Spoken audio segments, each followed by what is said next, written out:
할렐루야. 오예배 참석하신 우리 성도님들 주님의 이름으로 환영하고 또 축복합니다. 약간 지금 목소리가 좀 이상한 것 같네요. 유초동부 때 하도 소리를 질러가지고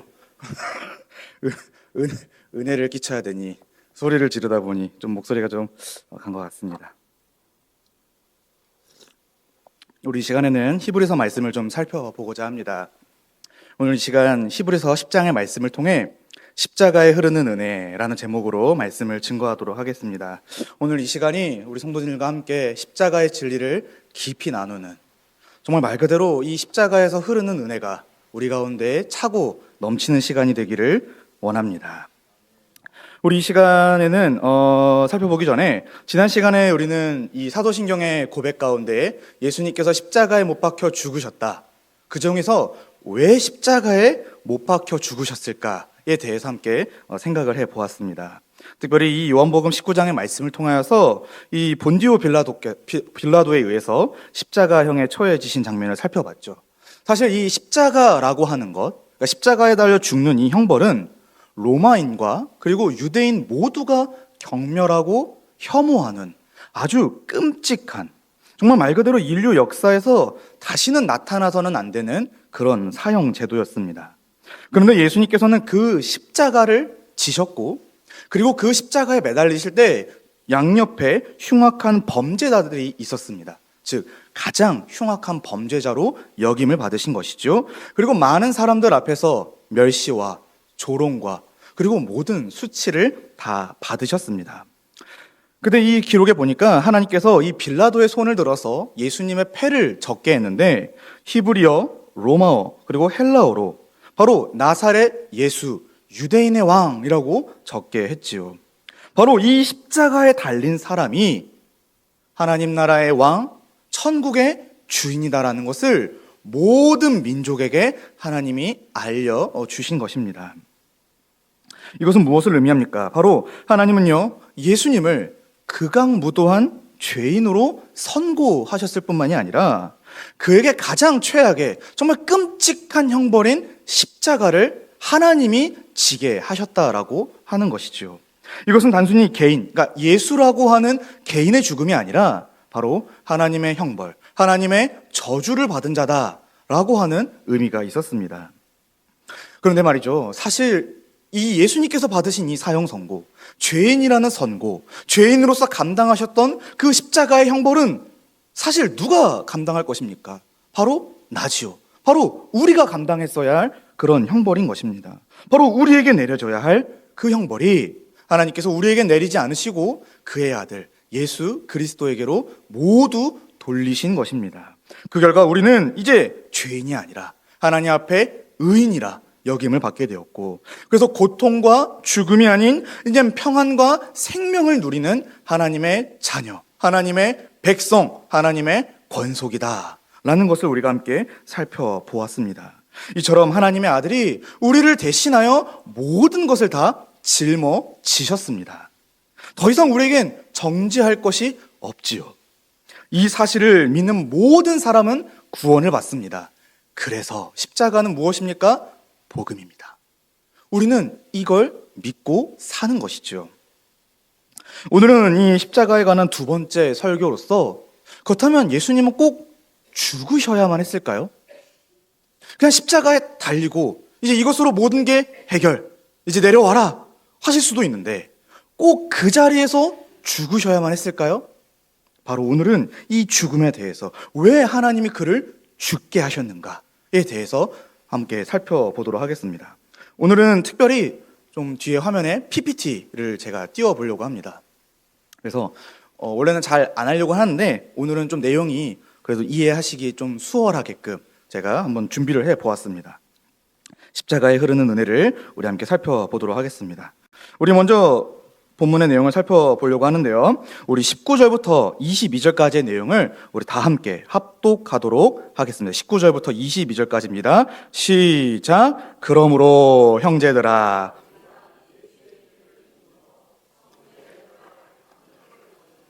그 길은 우리를 위하여 휘장 가운데로 열어놓으신 새로운 살 길이요, 휘장은 곧 그의 육체니라.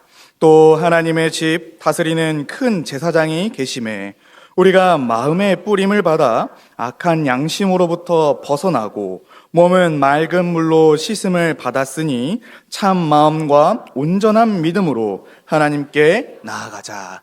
아멘. 여기 19절에 보시면은 그러므로 형제들아 라고 기록이 되어 있죠. 예, 그러므로니까 앞에 어떤 내용이 나왔겠죠. 그래서 우리가 볼 내용은 히브리서 9장 23절부터 바로 앞에 18절까지의 말씀을 아주 간략하게만 좀 보려고 합니다.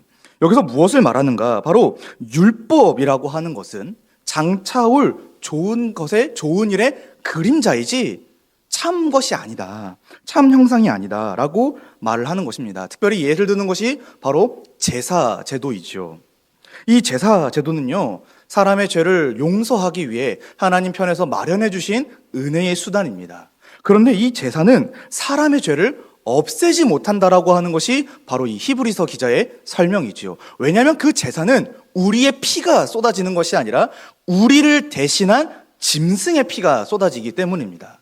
그런데 한번 생각해 보십시오. 우리의 죄가, 우리가 감당해야 할 문제가 짐승이 죽었다고 해서 과연 해결이 될까요? 과연 그 짐승이 나를 100% 온전하게 대신할 수 있을까요? 그럴 수가 없죠. 그렇기 때문에 이 제사라고 하는 것, 구약의 율법에 기록된 이 제사는 명확하게 한계가 있고 이것은 앞으로 이루어질 하나님의 놀라운 용서의 은혜를 보여주는 거다라는 것이 앞의 이야기입니다. 그럼 장차 올 좋은 일이 무엇이죠? 우리는 다 알고 있죠. 바로 예수 그리스도의 십자가 사건입니다. 바로 하나님께서는 이 율법의 제사제도가 능히 없애지 못한 그 죄의 문제를 해결하기 위하여 선택하신 방법이 무엇이냐? 바로 예수 그리스도께서 십자가에 달려 죽는 것이다 라고 설명을 하고 있는 것입니다. 도대체 그의 죽음으로써 우리는 어떤 은혜를 누리는 것이죠?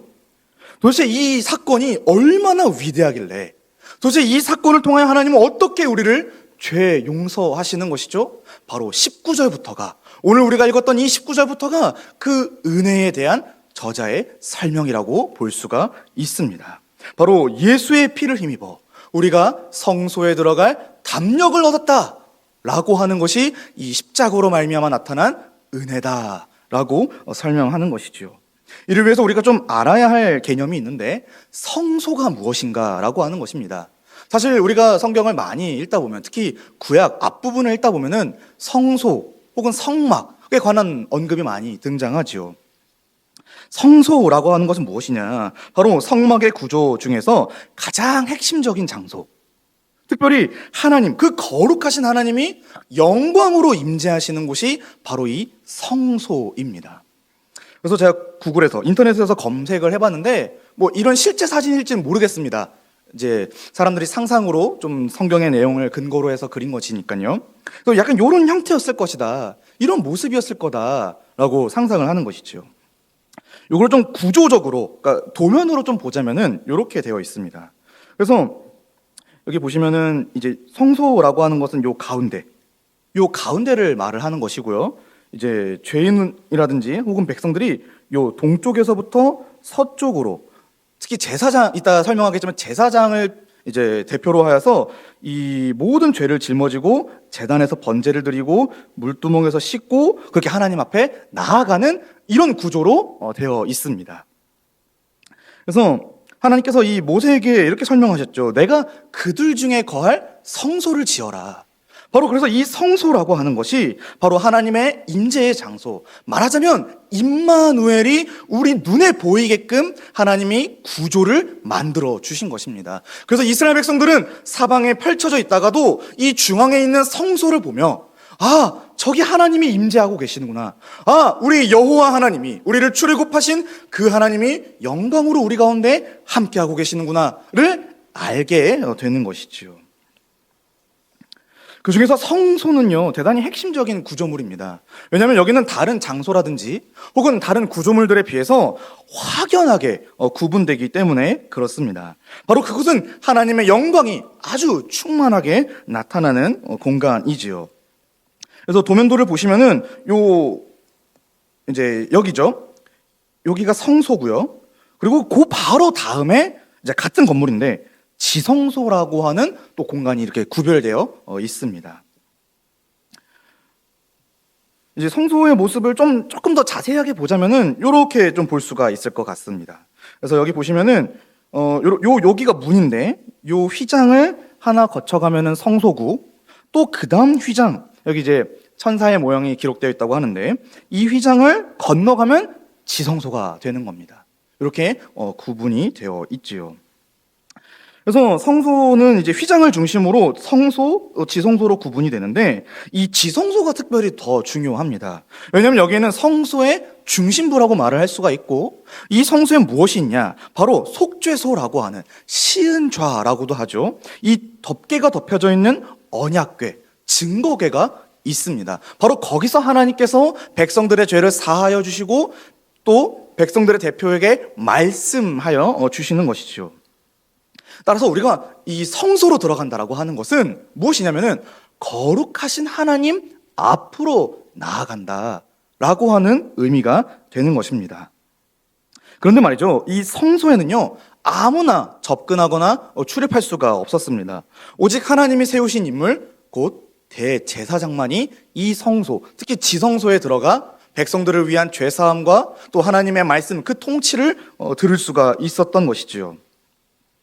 여기 보시면은 이 성소에는 아까 말씀드린 것처럼 휘장이 2개가 있습니다.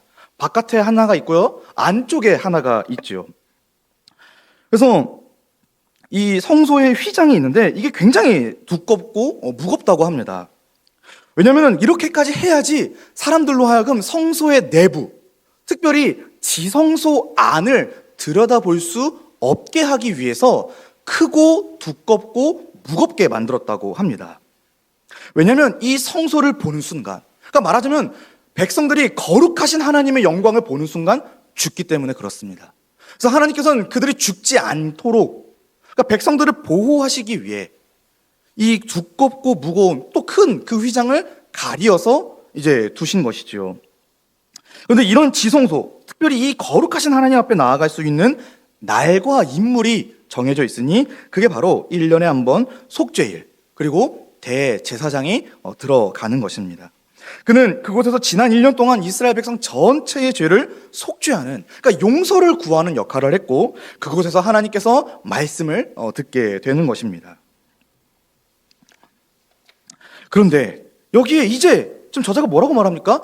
이제 우리가 바로 그 성소에 들어갈 담력을 얻었다라고 말을 하고 있는 것이지요. 형제들아, 우리가 성소에 들어갈 담력을 얻었다. 사랑하는 여러분, 생각해 보십시오. 그 하나님의 거룩하심으로 가득한 곳에 우리와 같은 자들은 들어가면 죽습니다. 그런데 이제 우리가 거기를 들어갈 수가 있게 된 것이지요. 용기를 내어 담대하게 대범하게 거룩하신 하나님의 그 앞에 우리가 설 수가 있게 되었다라고 말하고 있는 것입니다. 왜 그렇습니까? 바로 예수의 피를 힘입어 그 성소에 들어갈 수가 있게 되는 것이지요. 피라고 하는 것은요, 누군가의 생명을 의미합니다. 그럼 예수의 피를 힘입어 성소에 들어갈 담력을 얻었다라고 하는 것은 예수님께서 자기 생명을 두고 하신 그 어떤 일 때문에 원래는 그 거룩하신 하나님 앞에 결코 나아갈 수 없던 우리 죄인들이 이제 그 예수 그리스도의 생명의 일로서 나아갈 수가 있게 되었다라고 하는 것이 바로 성경의 설명인 것입니다.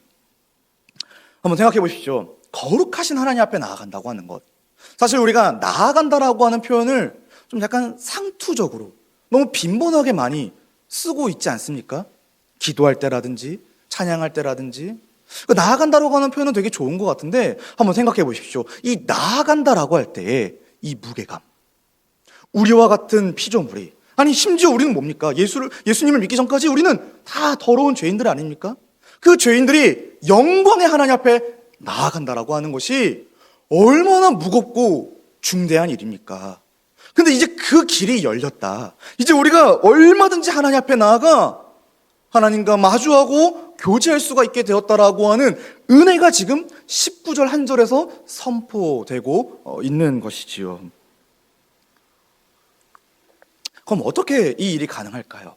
도대체 예수 그리스도께서는 무슨 일을 하셨길래 우리로 하여금 하나님의 거룩하심 앞에 나아갈 수 있게 우리를 그렇게 만드셨냐라고 하는 것입니다. 예, 바로 예수 그리스도께서 20절에 보시면은 우리를 위하여 휘장 가운데로 열어놓으신 새로운 산길이 있다라고 하는 것입니다.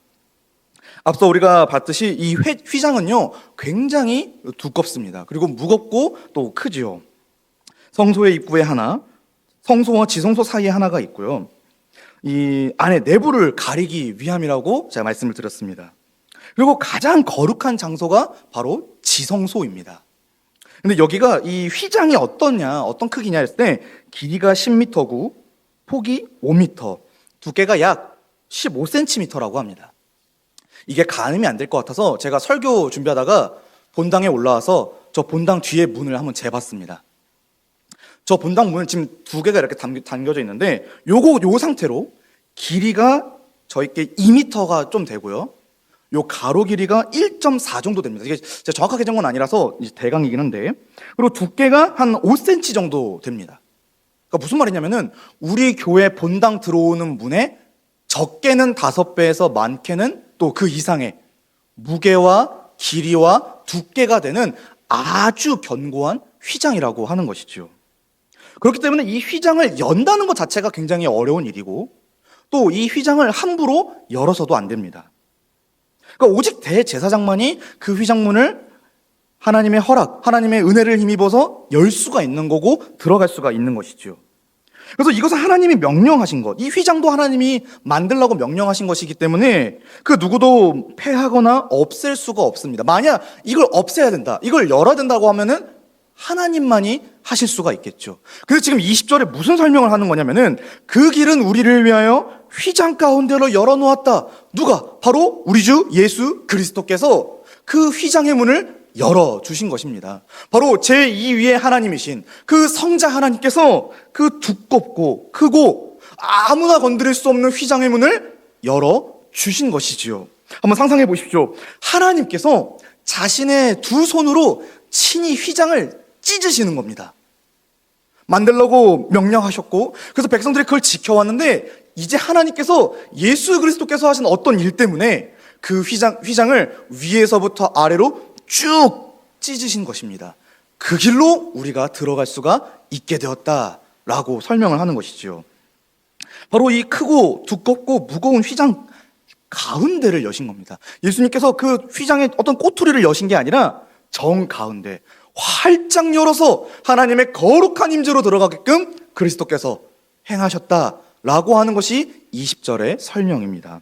그럼 어떻게 하셨습니까? 이 휘장의 가운데를 어떻게 여신 거죠? 바로 십자가에서 자기의 육체를 찢으시는 일로서 그 휘장을 열었다라고 하는 것입니다. 마태복음이라든지 마가복음 또 누가복음에 보시면은 예수님께서 십자가에 달리실 때 어떤 일이 벌어지냐, 대표적인 여러 가지 현상들이 있는데 그 중에서 성소의 휘장이 위로부터 아래까지 찢어졌다라는 기록이 있습니다. 보통 다른 저자들이 같은 사건을 말하면은 굉장히 의미가 있겠죠. 근데 여기 보십시오. 성소의 휘장이 그냥 찢어진 게 아니라 방향이 있죠. 위에서 아래로 찢어졌습니다. 보통 우리가 찢을 때는 아래에서부터 이렇게 찢죠. 그게 편하니까, 달려있는 어떤 종이나 어떤 천에 대해서는요. 근데 그 휘장이 위에서부터 아래로 찢어진 겁니다. 뭡니까? 바로 하늘에서 하나님께서 그 휘장을 친히 찢으신 것이지요. 바로 예수 그리스도께서 행하신 그 어떤 일, 바로 그 십자가의 사건으로 말미암아 그가 우리를 대신하여 십자가에 달려 죽임 당하시는 일로서 우리를 대신하여 그 손목에, 그 발목에 상처를 입으시고 그 온몸에 상처를 입으시고 그 행하신 일로서 하나님 앞에 나아갈 수 있도록 그 휘장을 열어주신 것입니다. 따라서 누구든지 예수 그리스도를 믿는다면 그가 열어놓으신 이 휘장 가운데로 들어와서 하나님의 거룩한 임재의 자리로 들어와서 거룩하신 하나님을 만나 하나님과 교제하며 마음껏 안식을 누릴 수 있는 뭡니까? 바로 새로운 살 길이 열리게 되었다라고 히브리서 저자가 설명하고 있는 것입니다. 그래서 로마서 5장 1절부터 2절에 보시면은 그러므로 우리가 믿음으로, 그러니까 이 믿음이라고 하는 것은 바로 예수 그리스도께서 행하신 그 십자가 사건에 대한 믿음인데, 이 믿음으로 말미암아 어떻게 됩니까? 의롭다 하심을 받았으니 우리 주 예수 그리스도로 말미암아 하나님과 화평을 누리자. 또한 그로 말미암아 우리가 믿음으로 서 있는 이 은혜에 무엇을 얻었다고요? 들어감. 그 은혜에 들어감, 거룩하신 하나님의 임재 앞에 들어감을 얻었으며 하나님의 영광을 바라고 즐거워하느니라 라고 기록하고 있습니다. 바로 이 하늘의 하나님과 다시 교제할 수 있는, 거룩하신 하나님 앞에 설 수 있는 엄청난 혜택이 우리에게 주어지게 된 것이지요. 그런데 이를 위해서 우리가 지불한 거 있습니까? 우리가 대가를 치른 것이 있습니까? 단 하나도 없죠. 근데 하나님 편에서는 딱 하나 하셨죠. 자기 아들의 목숨, 예수의 피를 힘입어. 그러니까 아들의 그 죽음으로 말미암아 우리로 하여금 다시 하나님의 거룩한 임재 앞으로 뛰어들어갈 수 있게끔 하나님이 친히 그 휘장을 열어 주신 것입니다. 여기서 우리가 한 가지 좀 묵상해 보고자 합니다. 사랑하는 성도 여러분, 우리에게는요, 저에게 또 우리 성도님들에게는 이 하나님의 영광을 바라고 즐거워하는, 정말 하나님이 열어두신 이 화평에 대한 분명한 이해와 그리고 우리 마음에 들끓는 감격이 있습니까? 하나님이 우리로 하여금 다시 나올 그 앞에 설 수가 없는 자들인데 우리가 다시 그 앞에 서서 하나님을 바라고 즐거워할 은혜를 주셨다는 것에 대해서 우리가 알고 정말 마음으로부터 믿냐 이겁니다. 정말 이게 진짜 은혜라고 생각을 하십니까? 진짜 이게 실제하는 은혜이고, 그래서 예수 그리스도로 말미암아 이루어졌다라고 하는 사실에 정말 기뻐하고 계십니까? 혹여나 우리가 예수 그리스도의 이 십자가를 또 상투적으로 그냥 매번 하는 얘기로, 매번 듣는 얘기로 취급하고, 그렇죠, 성경이 그렇게 얘기했죠. 근데 내 삶에는 아무 영향이 없습니다, 아무 관계가 없어요 라고 여기며 살고 있지는 않습니까? 저는 바라건대 우리 성도님들 마음 가운데 이 십자가의 은혜가 밝히 빛났으면 좋겠습니다. 정말 십자가가 진짜 은혜구나, 이 십자가의 은혜가 정말 나를 움직이는구나, 이 십자가가 정말 나를 위한 하나님의 선물이구나 라고 하는 믿음이 우리에게 있기를 원합니다. 여기서 한 가지만 좀 더 깊이 생각을 해보죠. 그럼 왜 우리는 그 하나님 앞에 설 수가 없습니까? 왜 우리는 하나님의 그 거룩하신 임재 앞에 못 나아갔던 거죠? 바로 죄 때문입니다. 죄라고 하는 건요, 단순히 도덕적으로, 윤리적으로 어떤 결함의 어떤 잘못된 행동 정도가 아니라 창조주 하나님에 대한 반역이고 불순종입니다. 여러분, 이걸 되게 심각하게 생각하셔야 하죠. 하나님은 어떤 분이십니까? 온 세상을 창조하시고 다스리는 창조주이시죠. 따라서 하나님은 모든 피조물에게서 영광을 받으셔야 하고, 모든 피조물은 그의 말씀에 순종하는 일로서 그 영광을 돌려야 합니다. 그런데 첫사람 아담이 어떤 일을 벌였습니까? 바로 그 하나님의 말씀, 그 하나님의 주권, 그 하나님의 영광을 거부하지 않았습니까? 그가 하나님과 같이 되고자 하여 왕의 통치를 거부한 것입니다. 그런데요, 이것은 단지 하나님의 말씀에 불순종했다, 하나님의 말씀을 하나 안 지켰다, 이 정도의 문제가 아니고요, 이걸 명령하신 그 왕, 하나님 나라의 왕, 온 피조물의 왕의 명예를 더럽힌, 그리고 그 명예를 실추시킨 아주 끔찍한 사건이라는 것을 우리는 기억을 해야 합니다. 주권을 거부한다는 것은요, 주권자를 무시하는 겁니다. 하나님의 말씀을 주셨고 이 말씀을 따라 순종하며 살아라 라고 했는데 그걸 거부하는 건 뭡니까? 하나님을 모독하는 겁니다. 그래서 이 죄는요, 하나님에 대한 반역과 불순종이며 그 영광에 흠을 낸, 그 영광을 실추시킨, 명예를 실추시킨 아주 끔찍한 사건이라고 하는 것입니다. 따라서 하나님은 이 죄인들에게 어떻게 반응하셔야 되냐면은 진노하셔야 합니다. 왜? 명예를 더럽혔으니까요. 또 죄인들과 이제 원수로 생활하시는 것이요, 내 명예를 더럽힌 자와 어떻게 같이 하하호호하며 지낼 수가 있겠습니까? 그래서 결국엔 하나님은 창조주, 모든 왕의 왕으로서 심판하셔야 합니다. 그게 하나님으로서는 당연합니다. 그게 공의이고 그게 정의입니다. 하나님의 정의인 것이죠. 실례로 우리 사회에도 그런 게 있죠. 명예훼손죄라는 게 있지 않습니까? 한 사람의 명예를 실추시키거나 더럽히거나 그러하여금 그래서 사회적인 어떤 불이익을 받게 할 때는 우리 사회에서도 법이 제정되어 있습니다. 그래서 그것에 대한 형을 집행하게끔 법률이 마련되어 있지요. 마찬가지입니다. 하나님은 사랑이시다라는 말로 이 죄의 심각성을 우리가 모호하게 만들어서는 안 됩니다. 이 죄가 얼마나 끔찍한 것인가. 바로 하나님의 하나님 되심을 거부하는 것이고 하나님의 왕 되심을 적극적으로 거절하는, 그래서 하나님의 진노를 받아 마땅한 그것이 바로 죄다라고 하는 아주 심각한 생각을 갖고 있어야 하는 것이죠. 따라서 우리는요, 사실 믿음이 있기 전까지 이러한 하나님의 진노와 형벌의 대상자들이었습니다. 하나님이 우리에게 진노하셔도, 하나님이 우리로 하여금 원수로 생각하셔도, 그래서 하나님이 우리를 심판하셔도 사실 우리가 할 말이 없는 거죠. 왜? 우리 모두가 아담과 함께 하나님의 주권을, 하나님의 왕 되심을 거절했고, 그래서 그분의 거룩한 명예를 손상시켰기 때문입니다. 그리고 우리는 사실 하나님이 다 죽이셔도, 다 멸하셔도 할 말이 없는 자들이죠. 근데 이 문제를 누가 해결해 주신 겁니까? 바로 예수 그리스도께서 해결해 주신 것입니다. 우리로 하여금 이 죄 때문에 하나님의 거룩한 인재 앞에, 그 지성소 안에 들어갈 수 없는 우리를 대신하여 예수 그리스도께서 모든 죄를 다 해결해 주신 것이죠. 구약의 이 대제사장이 하는 일이 뭐였냐면은 바로 백성들의 속죄, 그러니까 죄의 용서를 위한 사역을 했습니다. 어떻게 했냐? 먼저는요, 백성들의 모든 죄를 흠이 없는 한 제물에게 전가시킵니다. 그래서 그 머리 위에 안수를 하죠. 그 다음 어떻게 합니까? 그 제물을 번제로서 각을 뜨고 완전히 불태워서 죽여서 희생시킴으로써 하나님 앞에 용서를 구하는 겁니다. 왜냐하면 그 죄에 대한 대가가 죽음이기 때문에 그렇지요. 그래서 어떻게 합니까? 하나님의 말씀, 이제 죄가 용서받았다라고 하는 것을 백성들에게 선포합니다. 은혜를 선포하는 것이지요. 사죄를 선언하는 것입니다.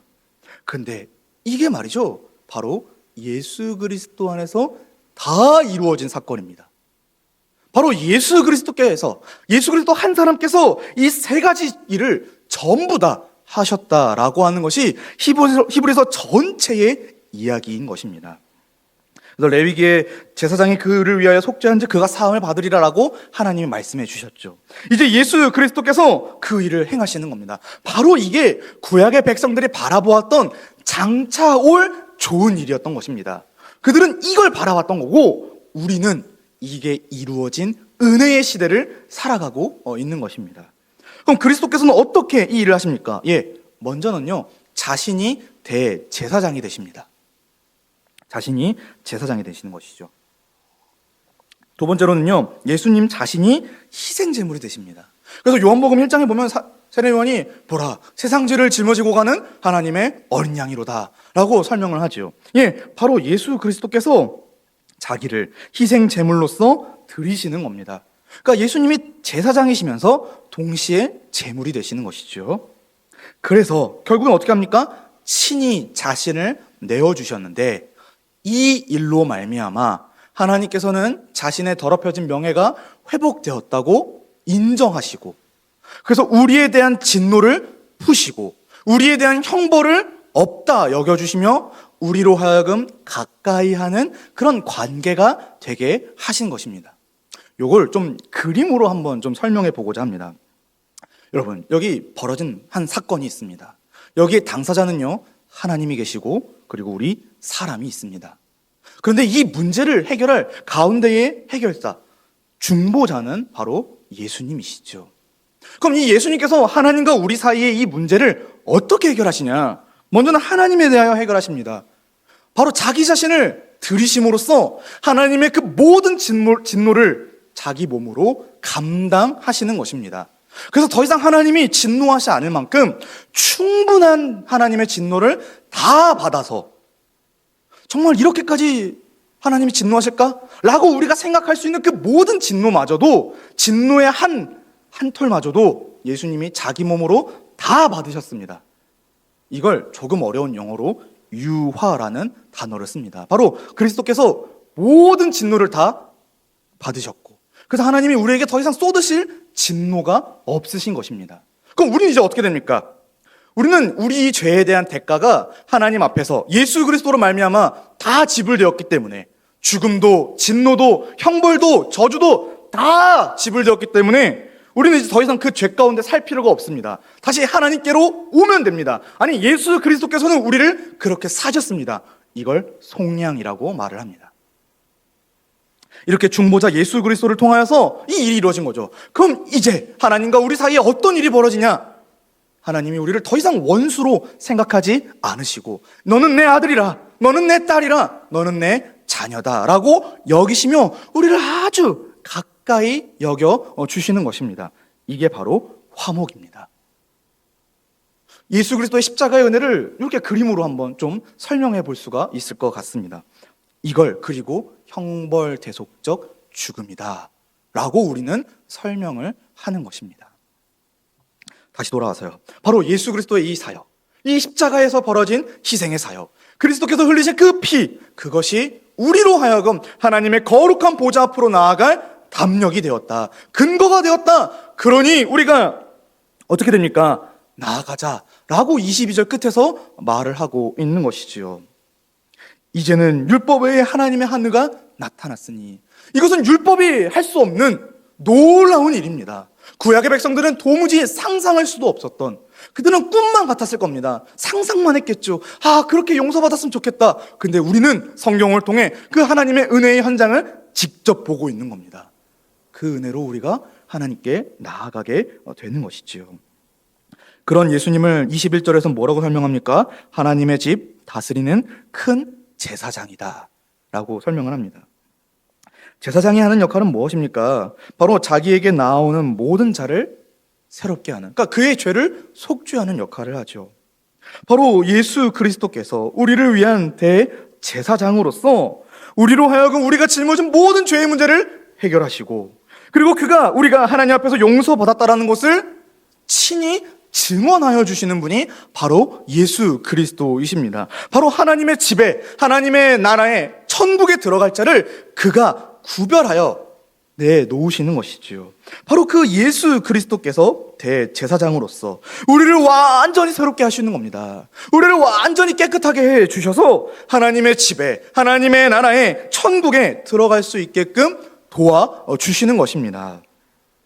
이 일은 사실 에스겔 선지자를 비롯하여 수많은 구약의 선지자들이 예언했던 사건입니다. 그러니까 구약의 백성들은 바라봤을 겁니다. 메시아가 오면 이 일을 할 거다. 근데 우리는요, 그 메시아가 한 일을 이미 보고 있는 겁니다. 그리고 저와 여러분은요, 그 메시아가 한 일의 은혜, 혜택을 이미 누리고 있는 자들인 것입니다. 여러분, 이걸 우리가 믿고 살아가는 것이죠. 그런데 말이죠, 이 예수 그리스도께서 하신 이 일은요, 영원히 지속될 일입니다. 단 한 번의 사건, 그러니까 예수님이 2000년 전에 죽었으니까 그 시대에만 국한되는 사건이 아니요, 그분의 사건은 영원히 유효할 사건이며, 그 증거로 우리 속에 성령이 계십니다. 히브리서에 보면은 한 영원한 제사를 드리셨다, 한 번의 제사인데 이게 우리를 영원히 온전케 한다 라고 말씀을 하고 있죠. 바로 그리스도께서 하신 이 십자가의 죽음이 우리의 구원을 위해 충분한 겁니다. 영원히 충분한 거죠. 또 다른 제사를 드리거나 또 다른 누군가의 희생이 필요가 없습니다. 그리스도의 십자가 죽음으로 충분합니다. 그리고 그걸 성령께서 보증해 주시는 겁니다. 그 증거가 무엇인지 아십니까? 우리가 기도한다라고 하는 것이죠. 우리가 하나님의 그 거룩한 보좌 앞에 나아갔다라고 하는 증거, 예수 그리스도께서 자기 몸을 찢으셔 휘장을 찢으셨다라는 증거가 바로 우리가 기도한다라고 하는 것입니다. 그러니 우리가 이 혜택을 써야 되지 않겠습니까? 무슨 말입니까? 기도해야 되지 않겠습니까? 그리스도께서 행하신 이 놀라운 십자가의 사역을 생각해서라도, 아니 그 엄청난 희생을 생각해서라도 기도해야 되지 않겠습니까? 하늘에 계신 우리 아버지요, 이제 그 거룩하신 분 앞에 나아가 무서워 벌벌 떠는 것이 아니라 뭐라고 부릅니까? 아버지, 아버지 라고 부르며 하나님께 모든 우리의 간구를 드릴 수가 있게 되는 것입니다. 그리고 이 모든 일을 성령께서 영원히 보증하여 주시니 우리는 우리 속에 계시는 성령과 우리를 위하여 행하신 그 예수 그리스도의 사역, 그리고 이 일을 계획하신 하나님의 긍휼을 의지하여 무엇합니까? 기도하는 겁니다. 하나님께 기도하는 겁니다. 아버지, 예수님의 이름으로 기도합니다. 아멘 하고 기도할 때 아버지께서 그 그리스도의 사역 때문에 우리의 기도를 들어주시는 것입니다. 이것이 바로 22절까지, 그래서 참 마음과 온전한 믿음으로 하나님께 나아간다라고 하는 것에 의미가 되는 것입니다. 그런데 말이죠, 하나님께서 예수 그리스도를 통해 이렇게 엄청난 은혜를 베푸셨는데 그럼 우리는 이 은혜에 어떻게 반응하면 되겠습니까? 기도하는 거요? 예, 맞습니다. 근데 그거 말고도 우리가 또 성도로서, 거룩하여진 자로서 해야 할 일은 무엇입니까? 그저 하나님이 그렇게 하나님이 하셨구나 라고 생각하기만 하면 됩니까? 아니요, 그럴 수가 없는 것입니다. 그래서 23절부터 25절에 저자가 우리에게 주어질 이 은혜에 대한 적용을 제시해주고 있습니다. 우리 23절부터 25절까지를 함께 읽도록 하겠습니다. 시작. 또 약속하신 이는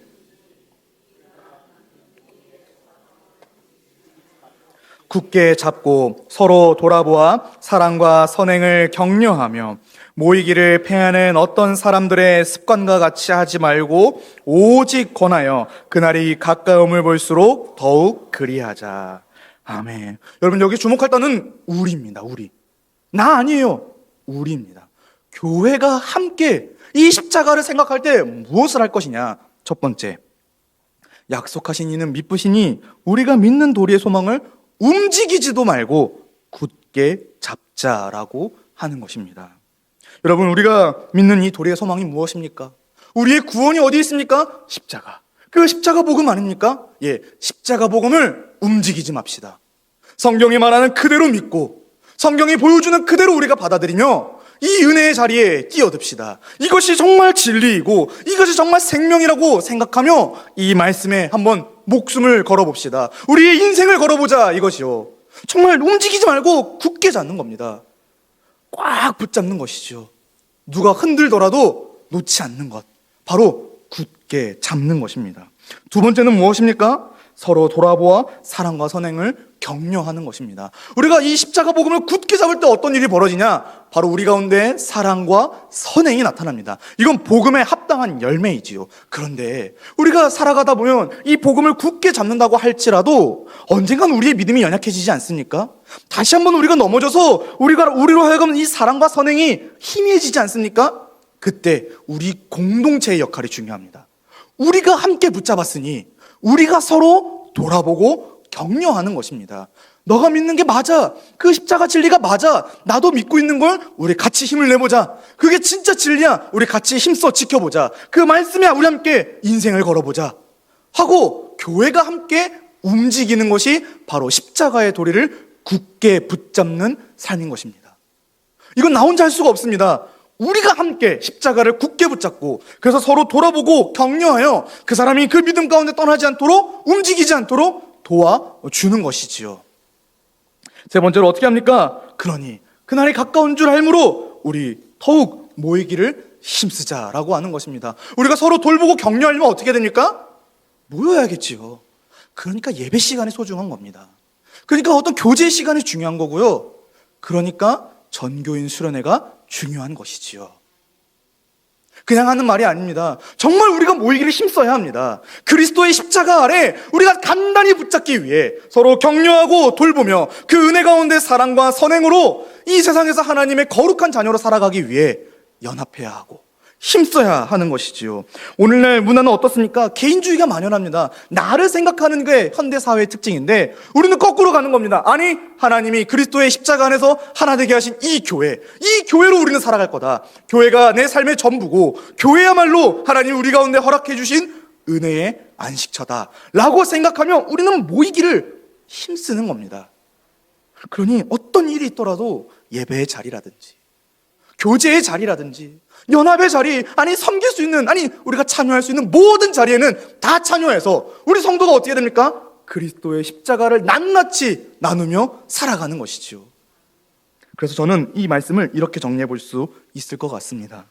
예수 그리스도의 십자가 은혜를 굳게 믿고 서로 사랑하며 교제하기를 힘쓰는 말씀 공동체로 한번 살아보기를 원합니다. 십자가의 은혜가 정말 우리 가운데 흐른다면, 십자가의 은혜가 정말 선명하다면 할 수가 있습니다. 그리스도께서 우리를 도우실 것이고 성령이 우리 안에 내주하시며 역사하실 것입니다. 사랑하는 성도 여러분, 이 십자가를 나와 동떨어진 성경에 기록된 하나의 이야기 정도로만 여기지 않기를 원합니다. 하나님은 지금도 이 십자가로 구원의 은혜를 베풀고 계십니다. 이 십자가를 믿고 의지하며 교회로 살아가려고 하는 자들을 복을 주십니다. 이걸 정말 믿으시기를 바랍니다. 그러므로 우리 동산교회가 십자가에 항상 목마르고 십자가를 굳게 잡고 십자가로 서로 사랑하며 연합하는 그런 하나님의 아름다운 공동체가 되기를 예수님의 이름으로 간절히 축복합니다.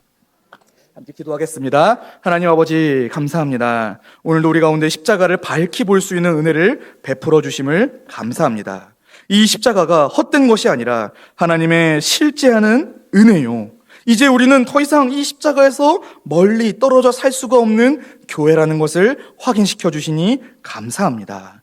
날마다 십자가를 바라보게 하시고 날마다 십자가를 붙잡게 하시고 날마다 십자가를 자랑하며 살게 하여 주옵소서. 예수님의 이름으로 기도합니다. 아멘.